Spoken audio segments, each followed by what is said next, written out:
कल पाठशाला में हमने आपको बताया था कि महाकुंभ में भगदड़ वाला जो हादसा हुआ था, उसके बाद मुख्यमंत्री योगी आदित्यनाथ और उनके प्रशासन के सामने कई चैलेंजेस आ गए। पहला चैलेंज तो यह था कि जो घटना हुई उससे उबर कर आगे क्या किया जाए। इस चैलेंज से तो सीएम योगी ने पार पा लिया और 2 दिन से संगम स्नान बहुत ही व्यवस्थित तरीके से हो रहा है। वीआईपी कल्चर पर पूरा बैन लगा हुआ है, पाल्टून पुल खोल दिए गए हैं, सतर्कता बढ़ गई है। यानी कुल मिलाकर इस मामले में हाई लेवल की अलर्टनेस दिखी कि कहीं कोई छोटी से छोटी भूल ना हो, घटना ना हो। लेकिन बाकी जो चैलेंजेस हैं उसमें अभी काम बचा हुआ है और इसमें एक बड़ी परेशानी उन लोगों की है जिनके अपने बिछड़ गए। इन लोगों को अपने बिछड़े हुए लोगों से मिलवाना, जो लापता है उन्हें ढूंढना, यह काम युद्ध स्तर पर किया जाना चाहिए, क्योंकि पिछले 1-2 दिन से महाकुंभ में बने खोया पाया केंद्रों पर लापता परिजनों की तलाश के लिए लोगों की लाइन लगी हुई। इसके अलावा महाकुंभ को लेकर एक और बात पिछले 24 घंटे से बहुत चर्चा में है कि क्या कोई दूसरी भगदड़ भी हुई थी मौनी अमावस्या के दिन, क्योंकि अब तक हम लोग आधिकारिक तौर पर भगदड़ की सिर्फ एक घटना के बारे में जानते हैं, जो संगम नोज पर हुई थी, जिसके बारे में हमने आपको विस्तार से बताया था। लेकिन सोशल मीडिया पर दावा किया जा रहा है कि कोई दूसरी भगदड़ भी उसी दिन हुई थी, जिसकी बात कहीं नहीं हो रही। ना तो प्रशासन के अधिकारी इसकी पुष्टि कर रहे हैं, ना ही कोई खंडन कर रहे हैं। अगर ऐसी कोई घटना हुई है तो इसके बारे में खुलकर अधिकारियों को बताना चाहिए, या फिर साफ साफ यही कह दें कि ऐसी कोई घटना नहीं हुई, क्योंकि सोशल मीडिया के दौर में कोई अधिकारी अगर ऐसी किसी घटना को छुपाना भी चाहेगा तो छुपा नहीं पाएगा। आज नहीं तो कल यह खुलकर सामने आ ही जाएगी। दूसरी भगदड़ के बारे में जिस तरह की बातें चल रही हैं, उससे प्रशासन और अधिकारियों पर सवाल उठ रहे हैं। लोग अब सवाल कर रहे हैं कि क्या ये अधिकारी ही मुख्यमंत्री योगी के सारे किए कराए पर पानी फेर रहे हैं क्या? क्योंकि योगी ने तो पूरी ताकत लगा दी कुंभ का आयोजन शानदार तरीके से करवाने में। चाहे सारे संसाधन देने की बात हो, पैसा खर्चने की बात हो, खुद जाकर जमीन पर मेहनत करने की बात हो, योगी ने तो कोई कसर नहीं छोड़ी। जमकर मेहनत की, मेहनत दिखी भी। 28 करोड़ लोगों ने स्नान किया, सही सलामत वापस गए, ये कोई मामूली बात नहीं है। लेकिन जब भगदड़ हुई और भगदड़ के बाद जो स्थितियां बनी, उसमें अधिकारियों ने योगी की सारी मेहनत पर पानी फेरने वाला काम किया। आज उन अधिकारियों के बारे में भी आपको बताऊंगा जिन पर महाकुंभ को अच्छे तरीके से आयोजित करने की जिम्मेदारी थी। लेकिन ये वो अधिकारी हैं जिन पर पहले से कई दाग लगे हुए। तो इन अधिकारियों को महाकुंभ जैसे महत्वपूर्ण आयोजन की जिम्मेदारी मिल कैसे गई? क्या ये अधिकारी ही सीएम योगी को अंधेरे में रख रहे हैं? आपको आज ये सब बातें बताऊं, लेकिन पहले देखिए कि किस तरह से महाकुंभ में लोग अपनों की तलाश में भटक रहे हैं।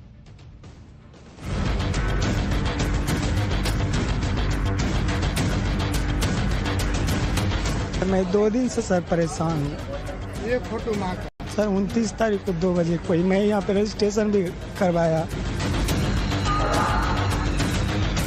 हर एक हॉस्पिटल में हमने देख लिया, बट वो कहीं भी नहीं मिल रहा। हमने बहुत कोशिश भी की लोगों से मदद मांगने की, बट कुछ पता ही नहीं चल रहा। खाली बोल रहे कि पता चलेगा तो बोलेंगे, पता चलेगा तो बोलेंगे। क्या कितना दिन तक होगा? पेशेंट थे, उन सब से उनको देखे, उनके बाद जो है कि लिस्ट हमने चेक किया, कुछ पता नहीं चला। बंगाल से आए हैं। मेरी मम्मी 29 तारीख को आई थी, वहाँ से मेरी मम्मी आज 3 दिन हो गई लापता है, मिल ही नहीं रही है।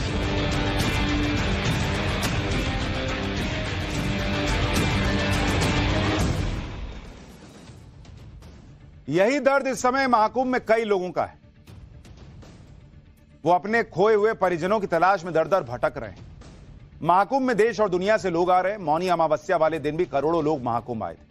भगदड़ के बाद प्रशासन ने मृतकों की संख्या तो बता दी, घायलों के बारे में भी बताया, लेकिन लापता लोगों के बारे में कोई जानकारी नहीं मिल पाई। कोई बिहार से है, कोई उड़ीसा से है, कोई बंगाल से है, कोई नेपाल से है, जो अपने खोए परिजनों की तलाश में दिन रात एक किए हुए। लेकिन हर जगह से निराशा हाथ लग रही। खोया पाया केंद्र पर लोग फोटो लेकर बार बार पूछ रहे हैं कि इनके बारे में पता चला क्या? ये देखिए मेरे पिताजी, इनके बारे में पता चला? ये मेरी मां मिली क्या? लेकिन यहां जवाब यही मिलता है कि जब मिलेंगे तो बता दिया जाएगा। भगदड़ के बाद का आज तीसरा दिन है और अब लोगों की उम्मीद कम होती जा रही है। खोया पाया केंद्र से एक ग्राउंड रिपोर्ट देखिए, फिर आपको लापता लोगों के परिजनों के दर्द के बारे में बताऊं। अपनों की तलाश में अपनों को खोजते हुए लोग लगातार खोया पाया केंद्र पर पहुंच रहे हैं, लेकिन यहाँ की जो व्यवस्थाएं हैं वो कहीं न कहीं सवाल खड़े कर रही है। सवाल इसलिए क्योंकि जो भी लोग यहाँ पर पहुंच रहे हैं उनको किसी तरीके की कोई इन्फॉर्मेशन नहीं दी जा रही है। और यही नहीं, न सिर्फ इन्फॉर्मेशन दी जा रही है बल्कि इनसे कोई ठीक ढंग से, बेहतर ढंग से बात करने वाला तक नहीं है। क्या नाम है? मंगल गाइड, उड़ीसा से आया। नौरमपुर जिला। तो यहाँ पे क्या दिक्कत आ रही है? ये दिक्कत है, मेरा माँ गोल हो गया, इन लोग के पूछे का हम लोग का यहाँ पर तुम्हारा माँ के जगह बैठे हम लोग, नहीं गोल तो हो गया, थोड़ा कोशिश करो कि हाँ तुम जाओ वहाँ पर जाओ, वहाँ से वहाँ पर जाओ। सर मेरी दीदी है, मैं 2 दिन से सर परेशान हूँ। ये फोटो माँ का सर 29 तारीख को 2 बजे कोई, मैं यहाँ पे रजिस्ट्रेशन भी करवाया। रजिस्ट्रेशन कराया? आज मैं दूसरा दिन यहाँ पे आया हूँ। दूसरा दिन मैं सेक्टर 8 में ठहरा हुआ। संगम में 190 में 190 पिलर। हाँ पिलर पे। उसके बाद से कोई नहीं, 4 भाई को ढूंढ रहा हूँ, 4 भाई 2-3 दिन ढूंढ रहा हूँ। 3 दिन तो रजिस्ट्रेशन नहीं है, कल रजिस्ट्रेशन करा फोटो अगर लेके। 144 साल बाद हो रहे महाकुंभ में स्नान करने के लिए लोग अपने पूरे परिवार के साथ आए। आजमगढ़ से भी ऐसा ही एक परिवार महाकुंभ में आया था। इस परिवार में 10 लोग। भगदड़ में एक महिला की मौत हो गई, 4 लोग अभी भी लापता हैं। सोचिए इस परिवार पर क्या गुजर रही हो। सोचिए जरा, एक बार महसूस कीजिए, आपका कोई अपना खो जाए इस भीड़ में और ना मिले तो क्या बीतेगी। देखिए लोग क्या क्या कह रहे हैं। हम कुवैत में थे और घर वाले जो है और गांव मोहल्ले वाले फोन किए कि ये भगदड़ मची थी, उसमें आपकी बीवी जो है पैर के नीचे आके उसकी मौत हो गई। तब से हम बहुत परेशान थे, कैसे कैसे करके वहां से फिर इनसे उनसे पैसा ले करके टिकट लेके अभी आ रहे हैं। परिवार के कितने लोग गए थे? परिवार में हमारा सारा परिवार जा चुका था वहाँ पे, सब 10 परिवार थे, सब चले गए थे। भगदड़ के बाद किसी का भाई लापता है, किसी की बहन नहीं मिल रही, किसी के माता पिता खो गए तो किसी के दोस्त लापता हो गए। नेपाल के जनकपुर से महाकुंभ में आए एक व्यक्ति की मां भगदड़ के बाद से मिल ही नहीं रही। हर जगह वो अपनी मां को खोज रहे हैं। खोया पाया केंद्र पर भी जानकारी दी, पुलिस को भी सब बताया, लेकिन मां का पता ही नहीं चल रहा। इसी तरह से मौनी अमावस्या पर दिल्ली से एक परिवार आया था। हादसे के बाद परिवार के लोग अपने पिता को खोज रहे हैं, वो मिल नहीं रहे। इन लोगों से जो हो सकता है वो कर रहे हैं, बस यही प्रार्थना कर रहे हैं कि जो खो गए हैं वो मिल जाए। हम रहने वाले हैं जनकपुर धाम, नेपाल। हमारी मम्मी खो चुकी है। मम्मी वहां पर यही हुआ था, 4, 4:15, 4:30 के बीच में भगदड़ हुआ है। उसी समय हाथ मेरी मम्मी का छूट गया है, समझे कि नहीं। उसी समय हम लोग बिखर गए। और आपकी मम्मी अभी तक मिली नहीं है? कहाँ कहाँ आप होकर आ रहे हैं उनको ढूंढते हुए? बहुत, आपको संगम घाट, उधर मेला, वहाँ मेला में भी घूम कर आए हैं, पूरे सारे जगह घूम कर आए हैं, वहाँ पर भी नहीं मिला है। इसके बाद इस हॉस्पिटल में सब देख कर आए हैं, वहाँ पर भी नहीं। हाँ, सुब्रानी में नहीं मिला है। और 30 के बाद में हम कंटिन्यू ढूंढ रहे हैं उनको, हर जगह पे, हर एक हॉस्पिटल में हमने देख लिया, बट वो कहीं भी नहीं मिल रहा है। जितना भी यहाँ से बॉडी या फिर जितने भी पेशेंट है जो यहाँ से जाते हैं, मैंने वो हर हॉस्पिटल में देखा है, बट कहीं भी नहीं मिले वो मुझे। हमने बहुत कोशिश भी की लोगों से मदद मांगने की, बट कुछ पता ही नहीं चल रहा। पुलिस के पास गई थी आप? हमने यहाँ पे जो खोज केंद्र है वहाँ पे हमने कंप्लेन रजिस्टर करवाया है, उनका आधार कार्ड डिटेल वगैरह दिया है, मैंने अपना नंबर भी वहाँ पे रजिस्टर करवाया है। उन्होंने बोला है कि मिल जाएगा, बट कल मॉर्निंग में कराया, अभी तो कुछ पता नहीं है उसका। बट मुझे वहाँ से कुछ भी नहीं मिला, ना ही मेरे फादर का कुछ नहीं दिखा मुझे। कहाँ की हैं आप? मैं दिल्ली से आई हूँ, बट मेरे फादर के पास में जो आधार कार्ड है उसमें बिहार का एड्रेस मेंशन है। वो दिल्ली में आपके साथ रहते थे? हाँ, वो दिल्ली में ही रहते हैं, सीवन जनकपुरी में हम लोग रहते हैं। वो आए थे किसी दोस्त वगैरह के साथ में, चाचा वाचा के लड़के थे उनके साथ में, वो नहीं मिले। जब वो लोग चले गए, फोन गया कि पापा नहीं मिल रहे हैं, तो फिर मैं ट्रेन लेके वहां से आई। इसी तरह से न जाने कितने लोग हैं जो तस्वीरें हाथ में लिए अपनों को खोज रहे हैं। करोड़ों लोगों की भीड़ में खोए इन लोगों की तलाश में प्रशासन ने प्रयास किया हुआ है, वो भी लगे हुए हैं, हर संभव मदद देने की कोशिश की जा रही है। लेकिन फिलहाल तो ये कोशिशें नाकाफी साबित हो रही। लोग अस्पतालों, रेलवे स्टेशन, बस अड्डों पर जा जाकर देख रहे हैं कि क्या पता वहां कोई मिल जाए। एक रिपोर्ट वहां से भी देखी, फिर आपको बताऊंगा कि इतनी बड़ी संख्या में लोगों को लापता होने के पीछे की वजह क्या है और लोग क्यों अधिकारियों पर सवाल उठा रहे हैं। बहुत सारे जो लोग हैं वो अपनों की तलाश में भटक रहे हैं और जानकारी हासिल करना चाहते हैं। और देखिए, अपने ससुर जी को ढूंढते हुए एक शख्स जो है उनकी तस्वीर लेकर इधर से उधर उनको तलाश रहे हैं, कि मां नहीं मिली। नहीं मिल रहे हैं, 3 दिन से मैं परेशान हूँ। और मेरे साथ में मेरे पापा हैं, छोटे पापा। हाँ, मेरे पिताजी अकेले आए थे और हम लोग लोग जब फोटो देखे, जब देखे डेट कर गए, तब फिर हम लोग कल गाड़ी बैठे, परसों गाड़ी बैठे, कल पहुंचे। कल सुबह से दर दर भटक रहे हैं। कहीं मेरे पिताजी और बुआ जी दोनों लोग खोए हैं। करीब मैं 48 घंटे से लगातार इलाहाबाद कुंभ परिसर के हर सेक्टर में पता किया, हर खोया पाया केंद्र में इन लोगों की डिटेल भरवाई, लेकिन किसी भी केंद्र पे कोई डिटेल नहीं मिला। मेरी बहन 29/1/2025 परसों से सेक्टर नंबर 20 से पीपा पुल 16 नंबर से गायब है। मेरी माता 29 तारीख को रात को जो भगदड़ हुआ था उसमें खो गई थी। तीन दिन हो गए हम लोगों को खोजते हुए, फिर भी कोई रिपोर्ट नहीं मिली। लापता लोगों की संख्या तो अभी नहीं पता चली है, लेकिन इससे सवाल जरूर खड़ा हो रहा है, क्योंकि मौनी अमावस्या पर महाकुंभ हुई, महाकुंभ में एक भगदड़ हुई, इसके बारे में दुनिया जानती है। सरकार की भी इसके बारे में जानकारी दे रही है, लोगों की मौत और घायलों के बारे में बताया गया। लेकिन क्या मौनी अमावस्या को कहीं और भी भगदड़ हुई? इस सवाल का जवाब प्रशासन भी नहीं दे पा रहा, जबकि सोशल मीडिया से लेकर प्रयागराज में स्थानीय लोग तक इसकी बात कर रहे हैं। वीडियोज वायरल हो रहे हैं। सोशल मीडिया पर एक इन्फ्लुएंसर है तानिया मित्तल, जो मौनी अमावस्या पर महाकुंभ में थी। तानिया मित्तल ने अपने अकाउंट से एक वीडियो शेयर किया, दावा किया है कि एक और भगदड़ हुई थी। इस वीडियो में दिख रहा है कि एक दुकान के बाहर भयंकर भीड़ है, लोग बदहवास दिख रहे हैं। तानिया दावा कर रही है कि संगम से करीब 2 किलोमीटर दूर झूसी के पास भगदड़ की दूसरी घटना हुई थी। हालांकि इस वीडियो में भगदड़ तो नहीं दिख रही, लेकिन परेशान लोग जरूर दिख रहे हैं। यह भी साफ नहीं हो रहा है कि वीडियो किस समय का है, जबकि दावा किया जा रहा है कि दूसरी भगदड़ 29 जनवरी को सुबह 5 बजे के करीब हुई थी। सुनिए एक बार फिर दूसरी भगदड़ पर एक और वायरल वीडियो के या वायरल दावे के बारे में बात करेंगे। कल रात को प्रयाग में एक स्टैम्पेड हुआ। आई एम श्योर आप लोगों ने न्यूज देखी होगी। हम लोग एक हाई पॉइंट पे थे जब अचानक बहुत लोगों के चिल्लाने की, बच्चों की, औरतों की आवाजें आने लगी।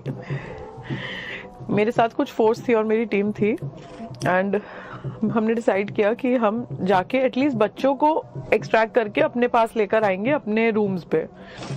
हम नीचे पहुंचे और मैं खुद फंस गई स्टैम्पेड के बीच में। लेकिन महाकुंभ के जो डीआईजी हैं, उनका बयान इस पर और बड़ा सवाल खड़ा कर रहा है। जब डीआईजी वैभव कृष्णा को दूसरी भगदड़ के दावों पर सवाल पूछा गया, तो उन्होंने कहा कि पुलिस के पास इस संबंध में कोई जानकारी नहीं, जो वीडियो दिखाई जा रही है उसकी जांच करवाई जाएगी। डीआईजी वैभव कृष्ण ने आगे कहा कि किसी ने भी इस मामले को लेकर पुलिस से संपर्क नहीं किया। महाकुंभ में 7 से 8 करोड़ लोग आए हैं। किसी के साथ अगर कुछ भी घटना होती है और पुलिस के पास उसकी सूचना होती है या पुलिस को सूचना दी जाती है, तो पुलिस मौके पर पहुंचकर उसकी मदद करती है। गजब ही जवाब दे रहे हैं बॉस। लोग वीडियो शेयर कर रहे हैं, चर्चाएं हो रही हैं। डीआईजी को पता ही नहीं कि ऐसा कुछ हुआ भी था या नहीं हुआ था। बॉस, महाकुंभ में 5000 सीसीटीवी कैमरे लगे हैं, चप्पे चप्पे पे कैमरा है। आप देख के नहीं बता सकते कि घटना हुई थी कि नहीं हुई थी। एग्जैक्ट लोकेशन के वीडियो शेयर किए जा रहे हैं कि यहां इतनी भीड़ थी, उसको चेक करने में कितना टाइम लगना है। आप वहां करोड़ों लोग डुबकी लगा ले रहे हैं, इसको गिन ले रहे हैं, और वहां घटना हुई थी या नहीं हुई थी, महाकुंभ के डीआईजी को ही नहीं पता। ये वही अधिकारी हैं जो महाकुंभ में आए श्रद्धालुओं की गिनती का आंकड़ा कलेक्ट करते हैं। ये वही अधिकारी हैं जो कहते हैं कि महाकुंभ में चप्पे चप्पे पर निगरानी की जा रही है। तो ऐसा कैसे हो सकता है कि अगर कोई घटना हुई है तो इसकी जानकारी नहीं है? इसी वजह से लोग अधिकारियों के रवैये पर सवाल उठा रहे हैं। पुलिस ने महाकुंभ में चप्पे चप्पे की नजर रखने के लिए सीसीटीवी कैमरे लगाए हैं। पुलिस के अधिकारी महाकुंभ में हर रोज कितने श्रद्धालु आस्था की डुबकी लगा रहे हैं, इसकी गिनती का आसानी से कर ले रहे हैं। ऐसे में यह कैसे संभव है कि अगर महाकुंभ में कहीं कोई भगदड़ मची तो उसकी जानकारी पुलिस के अधिकारियों के पास ना हो? और अगर बुलडोजर की मदद से ट्रैक्टर ट्रॉलियों में सामान उठाया गया तो इसका पता भी पुलिस को कैसे नहीं चला? अगर ऐसा कुछ नहीं हुआ तो उस पर भी पुलिस प्रशासन को बयान जारी करके स्थिति स्पष्ट करनी चाहिए। दिखाएं सीसीटीवी फुटेज की कोई भगदड़ नहीं हुई, और बताना चाहिए कि सोशल मीडिया पर जो वीडियो वायरल हो रहे हैं वो फेक है।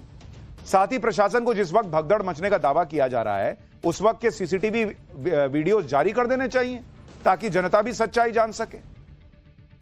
महाकुंभ में हुए हादसे की जांच शुरू हो चुकी है। भगदड़ का सच सामने आ ही जाएगा, लेकिन जो सवाल मेले में ड्यूटी पर तैनात अधिकारियों पर उठ रहे हैं उसके बारे में भी आपको बताता हूं। विजय किरण आनंद मेला अधिकारी हैं। विजय किरण आनंद साल 2019 में भी मेला अधिकारी थे। उस कुंभ की सीएजी रिपोर्ट में बड़े पैमाने पर धांधली की बात सामने आई। इसके बावजूद उन्हें इस बार भी मेला अधिकारी बना दिया गया। वैभव कृष्ण महाकुंभ के डीआईजी 10 साल की नौकरी में 2 बार सस्पेंड हो चुके हैं।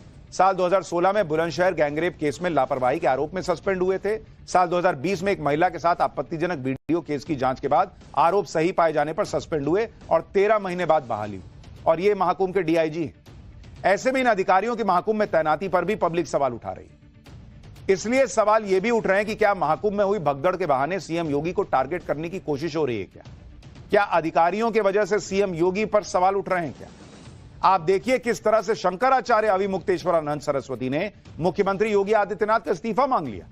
एक इंटरव्यू में शंकराचार्य अविमुक्तेश्वरानंद ने कहा कि मुख्यमंत्री ने स्वयं बयान दिया कि भगदड़ में कुछ लोग घायल हो गए जिनका इलाज चल रहा है और उन्होंने किसी के मौत की जानकारी नहीं दी। उनके इस बयान के बाद शंकराचार्यों ने स्नान किया।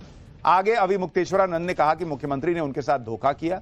पहले अखाड़ों ने स्नान रद्द कर दिया था, लेकिन मुख्यमंत्री के बयान का प्रभाव रहा जिसमें उन्होंने कहा कि सब कुछ ठीक है, तो सारे अखाड़ों के साथ संत महंतों ने स्नान किया। जबकि हिंदू धर्म में यह नियम है कि जब परिवार में किसी की मौत हो जाती है, विशेष रूप से इस तरह की परिस्थितियों में, तो कोई भोजन नहीं करता। उन्होंने सीएम योगी पर झूठ बोलने का आरोप लगाया और महाकुंभ पर्व के रहते रहते उनसे इस्तीफे की मांग कर दी। लेकिन अविमुक्तेश्वरानंद जो कह रहे हैं, भाई जब सुबह घटना हुई उसी वक्त मुख्यमंत्री योगी आदित्यनाथ मरने वालों की संख्या कैसे बता देते?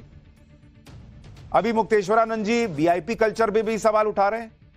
भाई वही वीआईपी ट्रीटमेंट तो आपको भी मिल रहा है, पब्लिक पूछ रही है, आपने क्यों नहीं मना कर दिया कि मैं वीआईपी ट्रीटमेंट नहीं लूंगा, वहां लोगों को दिक्कत हो रही है। इसलिए लोग कह रहे हैं कि क्या सीएम योगी को भी टारगेट किया जा रहा है। खैर, प्रशासन को भी मुस्तैदी रखनी चाहिए, सीएम योगी को भी अपने अधिकारियों को टाइट करना चाहिए और जो लोगों के कष्ट हैं, चाहे कोई गुम हो गया है, कोई पीड़ित है, दूसरी घटना हुई नहीं हुई, इस सब का सच बाहर आना चाहिए।